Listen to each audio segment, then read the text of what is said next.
I think when we look at it, sort of every AI demo that we see looks impressive, as we touched on there. And typically that really points to a few different things. So firstly, uh, really sort of taking sample data, a really small subset of the data that exists within the enterprise to demonstrate, again, how we can use it with AI to deliver value. So really sort of, I think that sort of represents quite nicely how we think of a demo setting. When we transition that into a production world, we can think about really the bigger picture, which is a multitude of different backend systems, applications, databases, systems of record, and leveraging those again to deliver value with AI.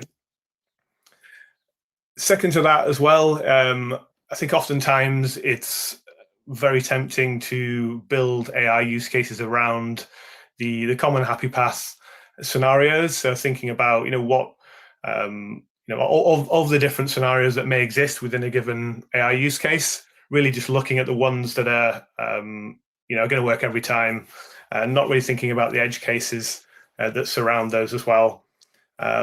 Very easy to do in a demo setting and to demonstrate the capability there. But again, in a production setting, that really doesn't transfer as well, because as we know, the reality of any any integration or AI use cases, that there are unforeseen paths, give it either through data or different business process scenarios that we need to think about. So really, the production side is you really want to think about those edge cases and factor those in. Third to that as well is really, again, this concept of we can just ask anything to either a chatbot or an agent, give it a task, may not be that well defined, and really just expect it to deliver an outcome.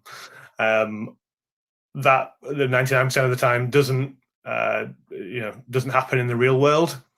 So how we think about again the production implementation of exposing AI capabilities, we want to make sure that the use cases are very well defined in terms of their objectives and their scope, and architecting the agents around a set of well-defined criteria. So next one is around sort of memory. So again, very easy to build a quick proof of concept demo that doesn't persist state or have that that conversational history there, and persist it so that the agents can learn and evolve over time as well.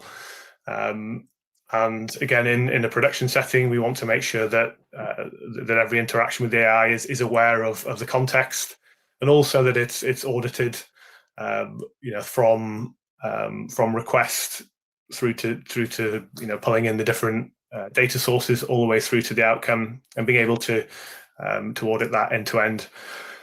Lastly, the idea that these AI demos in most cases live on a single person's laptop, or a small subset of people that exist within the enterprise. And it's not really transformative in the way that it could be. So it's thinking about, again, transitioning to something that can be relied at scale, in a way that's governed, monitored, and repeatable in terms of rolling it out, more broadly beyond a single individual. So where does SnapLogic help in that regard then? So we see ourselves sitting across all these different considerations here, and key to delivering value from going from a proof of concept and a demo into production, being able to do that in a safe, governed way, is really thinking about agent orchestration, which is effectively the value that we bring in terms of the platform.